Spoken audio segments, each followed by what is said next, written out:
From high atop the world headquarters at Southeastern Fly, this is the Southeastern Fly podcast. Subscribe or follow wherever you consume podcasts. After listening to this, if you think it's good information, text it to a friend and let them listen. So today just came in off the river. The wind is blowing a million miles an hour. When we were on anchor and the wind was uh, coming in our face, it would move the boat back upriver onto the anchor rope and off the anchor and then start just spinning at times. So a little bit of extra work there. And then, of course, it seems like it never blows straight up or straight down the river. It's always blowing a little bit of an angle, but I'm not complaining because we caught some fish. It was a pretty good day. Folks learned a lot, and we caught some really nice fish that you'll see later probably on. If you're not following us on Instagram, you need to be doing that at Southeastern Fly because there's a lot of neat stuff that we're doing on Instagram now that it's entertaining, but also some good information out there as well. And if you're really good with our waters around here, you can figure out exactly where we are. But it takes somebody pretty knowledgeable, and those people are probably already out there. We probably actually saw them today. And speaking of today, I saw a guy fishing on another boat, and he's catching some fish too. I mean, it's just a good all around day on the river. And I was watching him fight a fish, and that got me to thinking on the way home exactly what this episode is about. It's about fighting fish. And so we're going to go from setting the hook to playing the fish to getting them in the net and how do I get better. Those are the four topics that we're going to hit on today. I think this one's going to be kind of entertainment. I tried to write some notes down whenever I got home. I'm sure that I left some thoughts out that I was thinking on the way back to the house. But if you the dogs are here, Sage the Wonder Golden is in the floor right here. She's out. B, the puppy, uh, who is a year old now, is running through the house somewhere downstairs. So I'm sure she'll come in and you'll hear her before this is over with. There may be a dog fight. So don't uh, don't be surprised at that. But fighting fish. So as I was watching this guy, and I'm not saying he wasn't doing things right or wrong. I'm just saying that it was kind of fun to watch because I've seen all these mistakes. I've made all these mistakes and a whole lot more than what he was making. He's actually he was a good caster. He seemed to be able to set the hook pretty good from what I can remember seeing him do that. But a couple of times I turned around and I saw him fighting the fish. So the rod was bent and all that for the most part. But as I watched him, on a couple, I really didn't see, but maybe a couple fishes always saw him. All I saw him, and the view wasn't always great, but I got the gist of what he was doing. And like I said, and that my angler he was really on top of things today. He had his ducks in a row. It's always fun to take those folks that you're there to show them where the fish is since they don't get to fish this area, or this guy didn't get to fish this area before. So he had all the techniques, all the a lot of the skills, but he needed somebody just to make his day by getting him on the fish fairly quick. So that's what we were doing. But the other guys, really, what made me the other boats, really the one that made me start thinking about, all right, what's going on with fighting fish? So let's go to step one is setting the hook. So do keep the slack out of the line between the reel and the first eye. So you can do everything else right, but you will have this big loop. But folks get this, and I do it too. Folks get this big loop between the first eye and the reel where the line comes off the reel. It's hanging down there 2 or 3 foot, which is actually 4 to 6 foot if you think about it, because it doubles. It has to go down, make its curve, and come back up. So when it comes off the reel, it hangs down, and then it makes this little turn up, and then it comes back up into that first eye. This is before you ever see a fish or catch a fish. This is right after you get done casting, you get everything set up. You might make a mend or two, and that line will sometimes come back through the eye, and then it just kind of lands right there in a little pile or a little loop, right at the right at the reel. So don't do that. Keep that slack out there. That'll get you because that'll delay the hook set some, and sometimes you won't even get a good hook set. So unless you're don't hold the rod level. I like to hold the rod tip down. This is we're taking Euro nymphing out of the picture here. I like to hold that rod tip down to the water, even if I'm waiting. I like to hold that rod tip down. That'll help that line. I can control that line, how much I've got on the water. Um, do keep a little bit more line out below your non-casting hand. You know, you'll hold it in that hand or lay it on the water. Do keep a little bit more out there than what you're using with your mends and with your casts. So keep the slack out between the first eye and the first uh sorry, keep the bleh. Keep the line, the loop out of your line between the reel and the first eye of the rod, meaning that the big eye, the closest to you. Don't hold the rod level, hold it down a little bit. That'll help that a little, and also that'll help you pay attention. And you'll get a lot more when you're setting the hook. You'll get a lot more arc in that rod, a lot more leverage in that rod as you come up to set the hook. And we're going to talk about setting the hook a little bit more here as we go on, but uh, keep a little bit more line out, but behind your dominant index finger that you usually holding the line with. Keep a little bit more line on the water out there so you'll have more to mess with as current picks up and takes and the wind blows and like it did today. Uh, so let's talk about playing the fish. I've seen a lot of different folks play the fish in a lot of different ways. So now you've set the hook, you've got the fish on, and you got your slack out. Now the fish is running, jumping, doing all the things that we really like a fish to do. Dig. And we're talking about, excuse me, we're talking about freshwater fish here. So don't get too hung up on saltwater. Saltwater's a different game, and you learn that in a different way. And there are a lot of different techniques. But um, freshwater fish tend to, for the most part, not always, but for the most part, trout in particular, have a little softer mouth. So there's three types of people of ways to play the fish. They're not the people; they're the ways that the people play the fish. There's a really cool guy or angler out there that's the cool fight. You know, reel up in the air a little bit, rod tip down almost in the water, getting as much line in the water as they can so that they can keep a little bit of pressure on the fish without doing a whole lot of work. Um, that rod tip in the water takes a little bounce out of the rod too, so it's really cool. And they tend to turn around and talk a little bit. Uh, if they have to make a move though, and they trip, that rod's going in the water. If the water's not very deep, they're probably going to jam that rod tip into a rock, and it could break the rod tip. So keep that in mind.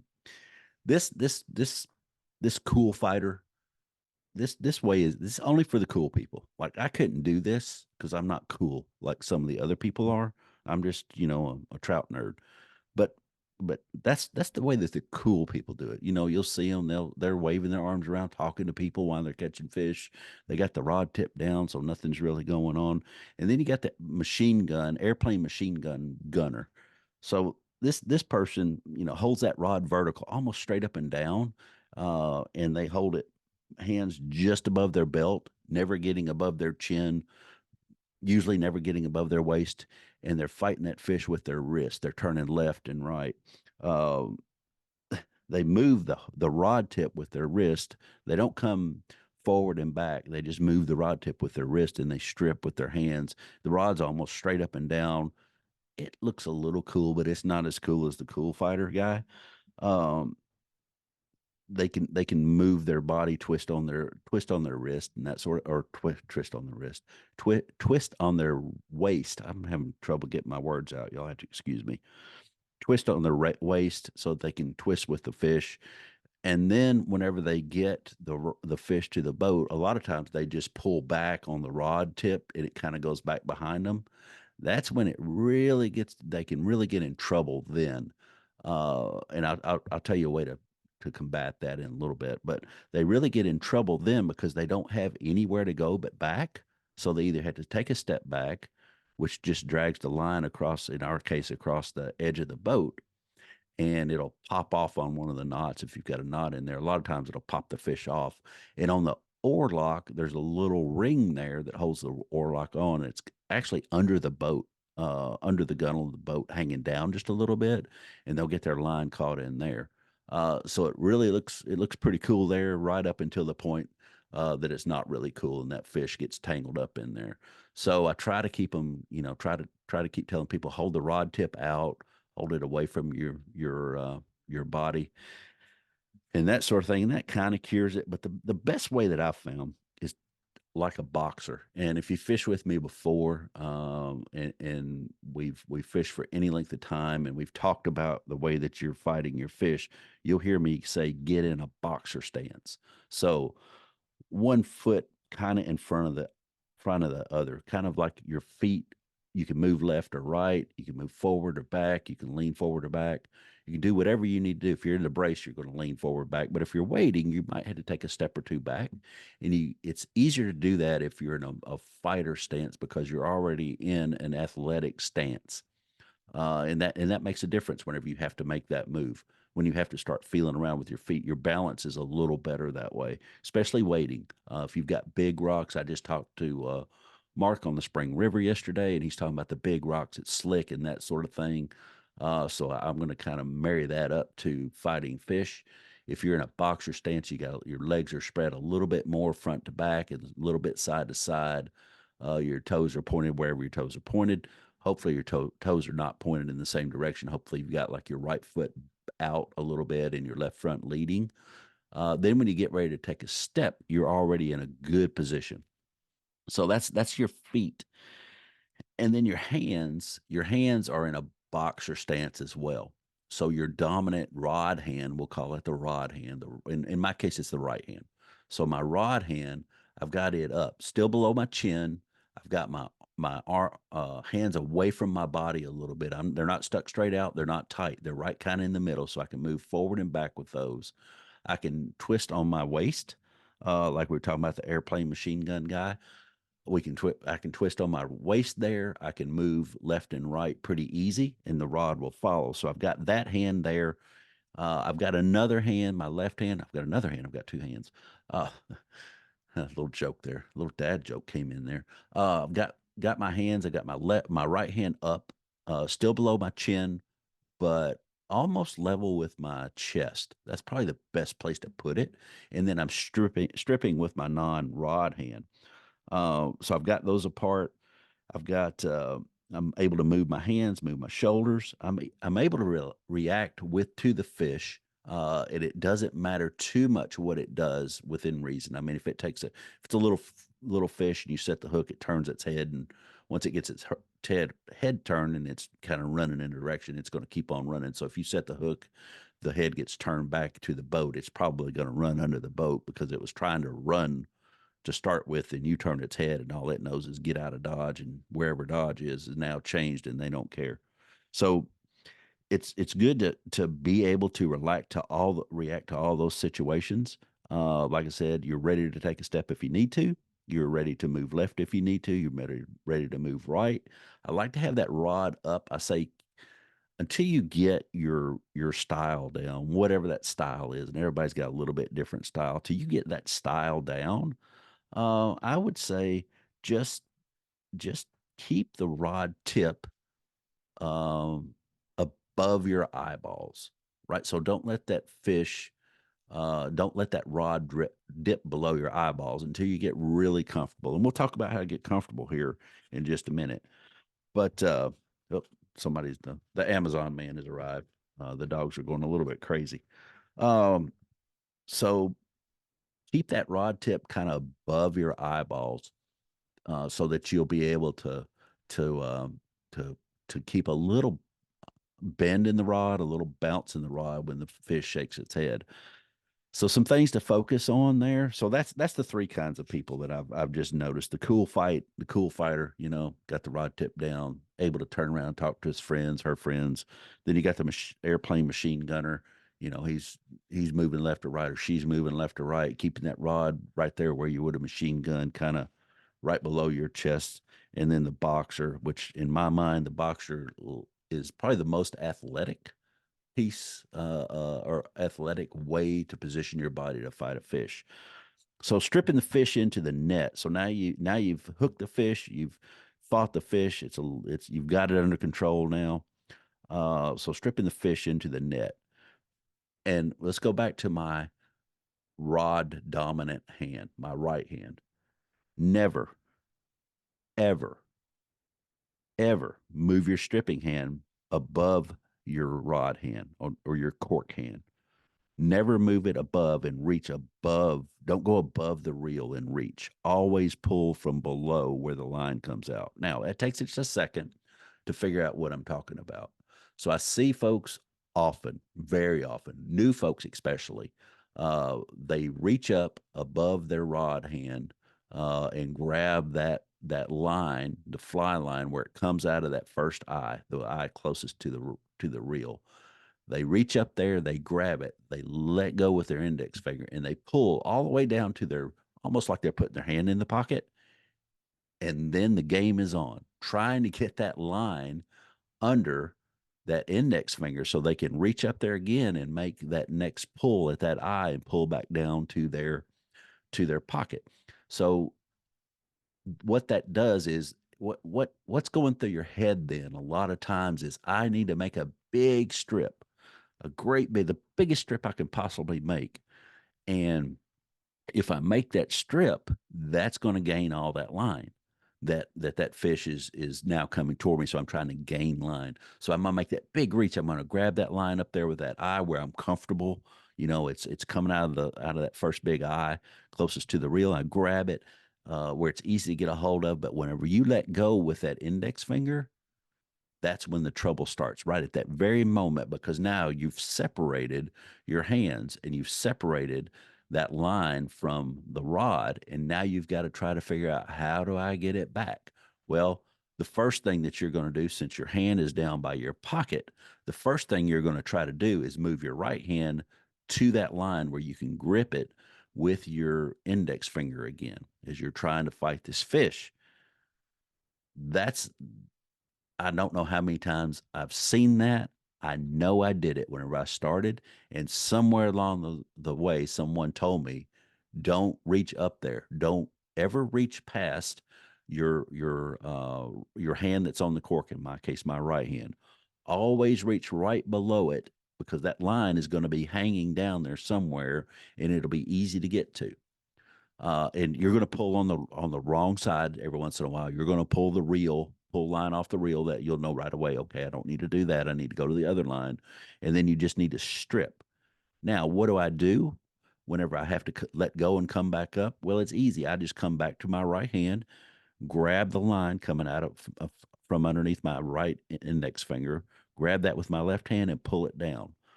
What if the fish is coming toward me and I'm trying to make up slack? That's all right. First thing you're gonna have to do is strip faster. That's first. So you're getting half the strip of what you would if you reached up to the eye. So you're going to have to strip more. So it'll take two strips almost for every one. So you just have to strip faster. Two, you can raise your arms up. That'll take up some slack, and you'll see people on the river with their arms raised up, and they're just what they're doing is taking up slack most of the time.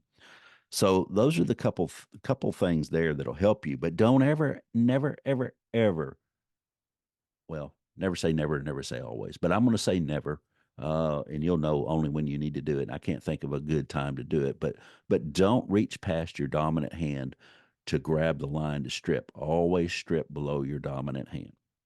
Um, so you want to control that fish with the finger, your cork finger on your right, in my case, the right hand. Once you get it on the reel, I have a lot of folks say, "Should I get this on the reel?" There's really nothing much cooler in fly fishing than have a fish on the reel and have that reel screaming. Uh, but it's not going to happen every fish every day. Sometimes it won't happen for an entire week. But if you have to ask, should I get this on the reel? You probably shouldn't worry about it. That fish will let you know when it's time to get on the reel, because get the line on the reel. What we mean by that is you're no longer stripping. You're controlling the fish with the drag on the reel, because generally the fish is either a bigger or you're screaming down the river in a boat or something like that. So you don't necessarily have to ask the question. Although, if you have a question about it, by all means, and you're with a guide, ask them, what should I do? Because they're the ones that are supposed to be helping you with this. So if the fish starts taking out line and you can't strip, like it's bending the rod, double over or something like that, and you can't strip it in, then by all means, control it with your right index finger, and you can control it with your left hand, the line coming out, and just keep that tension on that thing. Strip when you have to, let out when you have to. But if it's getting on the reel, it's going to get there pretty quick. It's probably a big fish, or it could be wearing the fly, one of the two. And then you can just control it that way. Just control it with your stripping and with your index finger. If you run out of line to strip, then by all means, okay, that answered that question. You need to get it on the reel. Uh, do keep that rod tip bent. I like to keep it, like I said earlier, above my eyeballs. The rod tip above my eyeballs, but with a bend in it. It's okay to look away from the fish and watch the rod too. And take a drink of water here. It's okay to take a watch the rod just a little bit. And matter of fact, it's pretty fun to know that your rod's been over and looking down the river, nobody else's is at that particular moment. That's pretty cool. But keep that rod bent. Keep some tension on that fish. That rod bent means okay, I've got tension on that fish. If you're using barbless, you definitely want to do this. But and we've used I try to bend the barbs down on the hooks that aren't barbless. I'll bend them down a little bit. But keeping that bend in the tip of the rod is what I call it. Doing that, if I do that, I know that all right, that hook's for the most part going to stay in there. The longer the fish stays on, if you fight a fish for 10 minutes, when you get it in, that hook will probably slip right out. And that's more because the hole's been made a little bit bigger in the fish's lip. So don't one of the don'ts is don't let that fish take off running and bring your rod tip down. What you don't want to do is bring that rod tip down. And they're good about doing this, especially the bigger fish. They're good about turning and running away from you. And if you're clamped down on that line, and you've got a good bend in the rod, that rod will only take so much before the leverage on the rod starts bending your wrist, and you don't realize it till it's practically too late. But that rod will start coming down. You'll lose the bend in the rod, and you'll be fighting the fish instead of fighting it off the tip or off the midsection. You're fighting it right off the butt of the rod because it's basically straight out there, pointed down at the fish, and you're hanging on, and you haven't thought, well, I need to let a little line out. And a lot of times they'll just pop the hook, or I mean, I've seen them pop the line, break the line. Nice little clean break there. So that's another thing to be aware of. Always keep some bend in the rod. If you're getting a fighter stance, keep the rod tip above your eyeballs and keep some bend in it, and you'll be good to go. You'll catch more fish that way until you get your style down of how you want to catch fish. Uh, Try not to strip that leader all the way up into that first eye so that a lot of people using loop to loop. I've got some loop to loop stuff from the fly line to the leader, and I've got some nail knots as well. I go back and forth on this. Nevertheless, it doesn't matter which one you use. When you bring that leader up into the eye, that first eye, it doesn't come across there smoothly like the rest of the line does. It'll stop it just for a second before it gets across the eye, before that knot gets across the eye. Hope this is all making sense. I'm seeing it in my mind. You may have to listen to it a couple times to figure out, gosh, what the heck's he talking about? Because some crazy stuff goes on in my mind. But that line, that knot coming across that eye, across the metal eye wire of the eye, it'll catch just a little bit. Now you'll get it in there, and it probably won't affect the fish any. But when the fish makes a run and you've got it in there, that's when it affects it because it has to pull that knot back across that eye, in some cases eyes. And if the fish shakes its head or gets enough tension on it, a lot of times it'll pop that hook out. So try to keep that line. This is another case where you'll want to look up at the rod tip and just make sure you got with your stripping in line. All right, I'm almost to the eye. I want to leave about a foot out there if I can, maybe a little less. Um, if that works for you, great. If not, get in there and work with your leader a little bit. You may need to shorten your leader a little bit. Um, you may need to lengthen your leader a little bit. You should be able to lift your arm up and still have the fish in the water. That's counting the bend in the rod. Uh, so uh, try not to strip that leader in there into the rod tip if you can. That's definitely a way to lose a fish. I don't know how many big on the flip side of that. I don't know how many big fish we've caught where the knot is all the way up to the almost to the reel because they've got some big bends in the rod. Um, Another thing, um, so now we're to the net. Let's talk about getting it in the net. So you're holding down on your stripping finger on your dominant hand, your rod dominant hand. Uh, you're holding the net out in your left hand, in my case, the left hand, so your non rod hand. And how do you get that fish into the net? The quickest and the easiest. The first thing you want to try to do, if you can, is get the fish's head right at the top of the water to where it's almost sucking air or sucking air, the fish. So you'll want to do that. That's the first thing. Now, if you're this machine gun dude that we were talking about earlier, you're going to have some problems because what you're going to want to do, and I talked about this earlier a little bit, is you're going to want to bring that fish to you, bring your rod to you, and try to scoop that net. Now, your left arm may not be long enough to do that, so you're gonna want to turn. A lot of times they want to turn because you've been in this machine gun stance for several seconds, sometimes a minute or so. So you're going to want to keep your hands out there, and you're going to want to turn. As you turn, you might be able to get that fish in that net. That's one way. Um, and then you've got the guy that's your cool guy. He's got his rod tip down. He's going to try to bring that thing in, and if you can get the fish going to the right and your right hand dominant, sometimes you can get that fish in there, but you still have to take a step back and turn your body, and then the next thing you know, you're trying to move your arm out to the right. And I'm doing it right now. I'm just trying to move it to the right so I can scoop the fish with my left hand. The easiest way to do this in my I guess this is opinion. This is what we do. Let's put it that way. Everybody's kind of got their own style, and I'm not poo-pooing anybody's, believe me. Um, I've got plenty of things to poo-poo on my own. But what you want to do is keep your hands in that boxer stance. So now we're back in that boxer stance. We've got about maybe a foot or so of fly line left before it gets to the tip, the eye and the tip of the rod. Now we're still in that fighter stance. I've got my rod, my net in my left hand, and I'm holding it out. The easiest, best thing to do is once you get that fish to the top of the water, and all the runs are done, the fish has made all the runs it's going to make. It's ready. Lift your hand almost straight up, but make sure that your rod is still pointed out toward the fish a little bit, like out in front of you. That rod tip still above your eyes.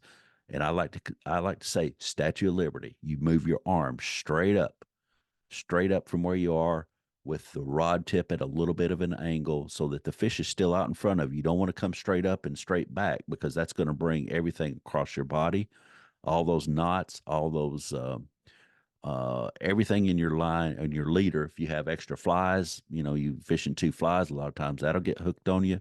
So you want to have that rod out a little bit. You want to raise straight up. Statue of Liberty. I always say Statue of Liberty. Statue of Liberty does what? Her arm is raised up.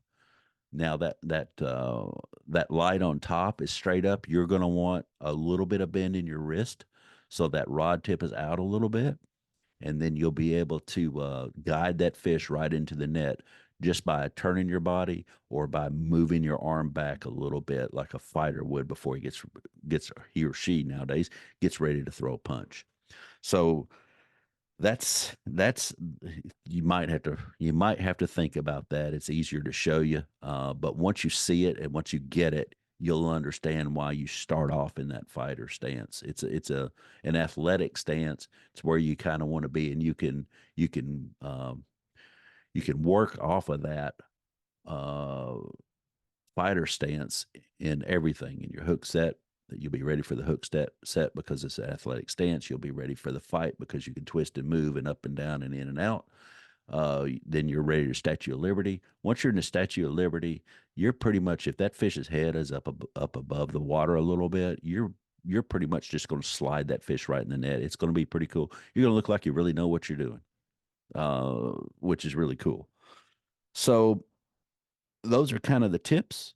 Now let's move on to how do I get better doing this? Uh, how do I get better? Well, the best way is to, like I say on just about everything, fish more. Just fish more. Learn your craft. Get your techniques down on your presentation, on your fly selection. Learn to read water. Work on your hook sets. The more you do that, the more fish you'll catch. The more fish you catch, the more you'll be able to work on how you want to approach uh, bringing a fish to the net. Reading the water is critical. I don't think I've ever had a conversation on one of these shows. I probably have. Who am I kidding? But I don't think I've had many conversations on these shows where I don't say presentation is king. Doesn't matter what you're doing, presentation is king. Stripping streamers, presentation. Drifting dries, presentation. Swinging a soft tackle, presentation. Drifting a nymph, presentation. Euro nymphing, presentation. Learn presentation, and then as you start getting better at presenting the fly and hook sets and fighting fish, you'll become better and better at catching fish. So that was we got into the backing on that one a little bit more probably than what I thought we should. But after today, I thought, well, now's a good time while it's fresh on my mind. Sage the Wonder Golden has left the building. I don't know where she went to, but she slept through the day, and I was out in the wind and the rain. It rained a little bit today, and it's raining again. So I timed that just perfect. Tomorrow I've got a rowing lesson to give, and I think the next day I am going to fish with a friend of mine. Also needed to tell you, if you want one-on-one help, we've got the coaching sessions. If you need a reference to say, hey, how does David do these? I've got a couple references for you, and I've worked with them enough, and they know that it really helps to have someone to talk to before you go, and then to talk to when you come back to see what it's kind of a decompression whenever you come back of, hey, these are the things that I saw. Anyway, we do those. They're on the website, southeasternfly.com. In the store, you can find them there. And also in the store, if you find value in the podcast and you want to stop by the store, make a purchase of a t-shirt or a hat. Thanks to everybody that's made those purchases. And thank you if you're considering it and you do. You do get a free decal, and I got some new decals ordered that are a little bit different. We'll send you a Southeastern Fly podcast decal as well, just for the heck of it. Just, all you have to do is order a hat or a T-shirt. Anyway, there's Sage down there. I don't know if you can hear her barking or not, but she has found something to bark about. It's driving her a little crazier. But yeah, so you just listen to How to Fight a Fish on Southeastern Fly. See you next time.